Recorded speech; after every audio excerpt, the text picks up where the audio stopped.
Well, hello, everyone, and welcome. This is the Jack and John podcast. We're recording our first episode today. I'm John Walker, and this is my good friend and brother, Jack Easton.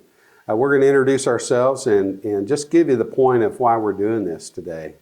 So, Jack, tell me us to start? about you. Yeah. Well, I have to say I'm a little nervous today, and I typically don't consider myself a nervous person because I've been on the stage on a platform in front of people for so long, so much of my life, in the ministry, most of my life, and preaching, singing in a singing group, just out there, you know. And so this little episode that we're starting now is a new thing for me. We're barely starting. You're already insulting it by calling it little. A little episode, yeah. Well, sorry about that.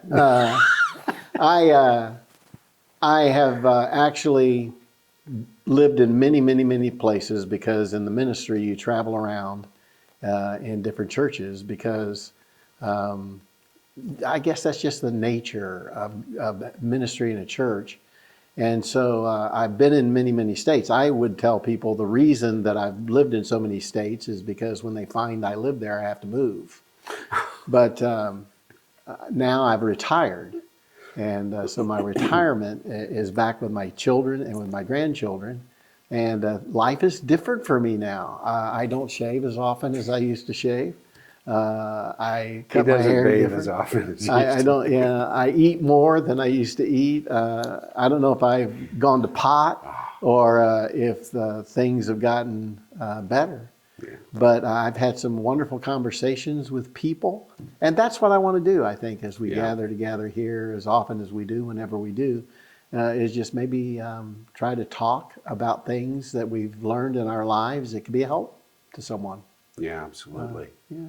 Yeah. One of the things I want to emphasize, you know, we're just two guys that have gone through life and had some experience, and Jack's had a lot more experience than I have. But, you know, it's not about us and it's not about that. I want this to be a conversation. Part of why I approached Jack to do this is because we've got so many distractions in this world and so many things that draw our attention away from our Maker and our Creator. And just the very nature of that idea of being created creates a sense of responsibility. I mean, because I don't make anything unintentionally. I make mistakes, but when I'm creating something, it's with intention. It's got a purpose. There's something I want to do with that, and there's something I want to get back from that. And I believe that's the same way it is with us. I think God created us with purpose. John, what I've known of you is that you are a giver. You give. I wanted to share just a little bit about you in sincerity, not to build you up or pump you up, but just in sincerity, a little bit how I feel about you and what you do. John wears many hats in my life. And gloves. And gloves. Oh boy. You'll see what that comment was in just a second. But John, first of all, is my friend. I met him in my life. He was a singer. That's how I kind of met you, because you were doing a project with J.D. Miller, who was in a group that I traveled with, producing music. And so I met you there. Then when I became the worship director at Mount Pleasant Christian Church, lo and behold, you were a member there, and you were in the choir, and you were in a gospel group that I sang in with you. And so now we're singing together. And then you're a doctor. You're a medical doctor, and you became my family doctor. And so you are all those things. But most of all, such a tremendous Christian brother that, like iron sharpens me because of your knowledge of the Word, your experience in Christ, and just your willingness to serve. So I've really appreciated you in so many ways in my life. Yeah. Well, Jack, I feel the same way. I feel the same way about you. Although I wouldn't give you a pair of gloves and ask you to check anything. No. So, no. You can edit that later. No, when I first met Jack, I knew of him as a guy who'd been in JD's singing group, and Jack was just a great guy, and he and JD always had good stories. We'd run into each other at Praise Gathering or the North American Christian Convention, and my favorite early story of Jack Heaston is we were at the North American Christian Convention in St. Louis, Missouri, and J.D. Miller says, hey, let's go get something to eat. You know, of course, the evening session doesn't get over until like 10:30, something like that. We were hungry. We were hungry, Yeah. and there was no place in downtown St. Louis that was open except a couple of bars. We couldn't do that. No. Well, but we did. I mean, we went into this bar, and all the people in the bar, I mean, there might have been a couple of folks in there that weren't with the North American, but pretty much everybody in there was from this Christian convention. And they take us to this back room. It was the only thing that was left open, and we pretty much had the room like to ourselves. And it was JD and Jack and myself and my wife Amy. I think that was it. I don't think anybody else Probably. was with us. And JD and Jack are just telling their stories about being on the road, and we're just cracking up. And again, remember at this time, I know Jack as JD's friend who used to sing with him. And you know, he's discovered that I'm a doctor at this point, and you know, my wife was a school teacher, and now she's raising the kids, and just kind of getting to know each other. And then my wife pauses and says, "So Jack, what do you do?" And you know, Jack pulls down from I'm telling these jokes and I'm smiling and cracking up and everything. He brings it down, puts on his serious face, and, well, I'm a minister. And my wife thinks this is just another joke, and she starts laughing. No, really, what do you do? And that was my first introduction to Jack Heaston as a pastor. But you know, that's a beautiful example. I don't bring that up to make fun of Jack, but just part of the reason why we connect is because he's authentic. I mean, he's a real guy. One of the greatest compliments that I can get, and I've had several people say this, they'll get to know me a little bit for some amount of time, and then they find out that I'm a minister, and the compliment is, well, you don't remind me of a minister, or you don't act like a minister. They just don't see it. And I say, well, that's because your image of a minister is staid, formal, serious-minded, and I'm serious, but I also believe laughter doeth good as a medicine, and I like to laugh, and I like to tell stories, and I like to tell jokes, and I like to get laughed at. I like to laugh at. It's just something that I enjoy in life. I think God gave Jesus a sense of humor. I am tickled when he says, you look at someone with a splinter in his eye when you have a log in your eye. I think that's kind of comical. Yeah. So there's things, or like, you're like a blind man who walks into a ditch, you know, because just some comical things. So I don't think that it's sacrilegious or irreligious or bad of a minister to want to have a little fun and laugh. No, not at all. So well, as we go on with our podcast, the big thing we want to do is get to know you. We want you to get to know us. And most important, we want everybody to get to know Jesus and to know, you know, what this is all about. And by this, I don't mean this podcast. I mean life. When Jack came back to Greenwood after he retired, I was so pleased to have him closer, because he'd been gone for what, 10 years? 10 years, a little over 10 years. You're a little over 10 years. Mm-hmm. And you know, I just felt like this man has too much wisdom and experience to just let him sit in retirement. I mean, as good as that might sound, it's like we got to do something. And I think this is a great venue because, well, it just is. We can do it on our time. We can do the recording. We say something stupid, Mike can snap it out of there. And could be the shortest podcast in history. It could be. You never know.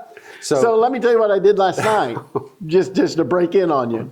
Grandpa, that's what I am. So I went over to my daughter's house because see if I could help her with the birthday party that's going on today with two of her children. She has 6. one adopted, one stepchild, and 4 of her own. And 2 of those kids are having a birthday party today, and they were going to have a Nerf gun war, and they had some balloons they were going to blow up. Well, I was deciding that I would have a little more fun than that with the balloon, so I brought out a water balloon. Oh. And I told the kids. Was this in the house? Yeah, I told the kids to use this outside the house, and eventually that developed into quite a mess at the kid. And my daughter looked at me with this eye, and I said, basically, I'm just paying you back for everything that you did to me when you were a child. And so they had so much fun with the water balloons, though. What do you think? Should I take a whole barrel of water balloons to the party today? It is outside, yes. Cold? Too cold? No. I mean, just she might kill you if it's inside. But we had a wonderful conversation with her best friend, and her husband was there, and something came up about marriage and some of the problems of marriage. And I enjoyed last night not only having fun with water balloons and the kids, but also just talking about what is forgiveness, what is repentance, when something happens in a couple's life that kind of causes a bump along the road of the marriage. Right. And so that was a great opportunity just to do that in that setting. Enjoyed it very much. Yeah. So very good, very good. So one of the things we wanted to talk about today in our first episode is just the why, the reason why we want to do this, and also the bigger why.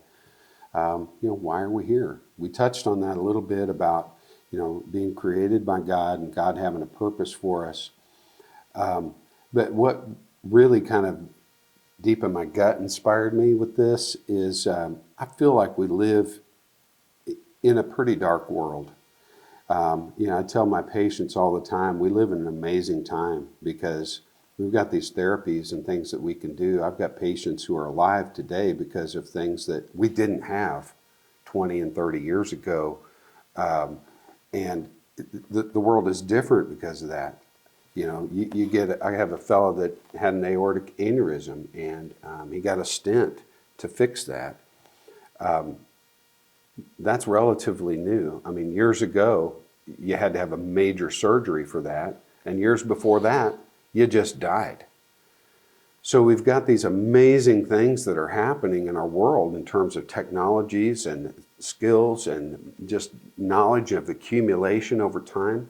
And you would get the idea that we would be progressing and getting better, but morally and spiritually, that's not what you see. You see so much decay and just heartbreaking and gut-wrenching things, and people start questioning life. And you look at, for example, during this pandemic, Las Vegas opened their schools earlier than a lot of people because of the suicide rate. These kids are being isolated and not able to go to school, and they've fallen into despair and not finding a purpose or a reason to live. That's dark. That is gut-wrenching. And so part of our focus here is just that. Let's get focused. We can focus on the dark things. We can focus on the confusion, the pandemonium, the pandemic, the chaos, politics, you name it. But we need to turn our focus to Christ. Well, it's interesting you say that because you say the why are we doing this, and very, very well spoke why. But I thought as you were speaking, Jesus came to die. Yeah. But it wasn't dark. No. That was his purpose, but it wasn't dark. He was going to die for the sins of the world. He was going to come and bring peace to the world. That's what, on that day that he was born, the angels cried out, glory to God, peace on earth to those that he is well pleased. And it's kind of an amazing thing to me that the people around Jesus that knew him the best, as he was headed toward the cross, the death that he was going to die, they didn't get it. They didn't understand. As a matter of fact, the last time that he went into Jerusalem, he told them specifically that he was going to be turned over to the scribes and to the high priest, and he was going to be turned over to Gentiles, and they were going to scourge him, They were going to beat him and they were going to crucify him. But on the third day, he was going to raise again. And they didn't understand. They didn't understand how Jesus, the Son of God, was going to die a criminal's death. But he was going to die for us. He was going to die for our sins. And John, the interesting thing about that to me is, if you look at that story in the Bible, that very moment the mother of James and John comes and asks Jesus if her sons can sit on his right and left in glory. Now, I'm thinking that they wanted a crown when Jesus was talking about a cross. Yeah. I'm thinking that a lot of times when we suffer and when we struggle, when life is really, really hard, rather than realizing that it's through the death of Christ that we one day are promised the crown, right now, sometimes we're going to suffer. Yeah. Sometimes we're going to get COVID. Sometimes we're going to die. Yeah. It's a hard, hard world, but without a cross, there isn't a crown. Yeah. And without a death, there isn't a life. He rose again. And without Jesus, there isn't any hope or purpose. And that's why I think we're doing what we're doing. Yeah. So that we can give hope to people beyond this world. Hope in the suffering, hope in the struggle, but also hope of a crown one day when all that's done away with. Was that too hard? That was beautiful, Jack. No, that's beautiful. So, as we progress through this thing, as we record more episodes, we're going to be touching on subjects like this. We're going to be hitting on things that are distractions for us, things that are dark, things that turn our eyes away from Christ, with the idea of how do we bring that focus back? How do we train ourselves to look to the light instead of focusing on the things that aren't going right? How do we see Jesus in the midst of persecution or suffering, or in the midst of things not going our way? That's what we want to focus on. I want to thank you guys for watching or for listening. We're going to be available on as many things as we can with this, and we thank you for also sharing. If you like us on Facebook, Jack and John Podcast. Our website is jackandjohnpodcast.com. And just thanks for listening. We hope to see you again next time.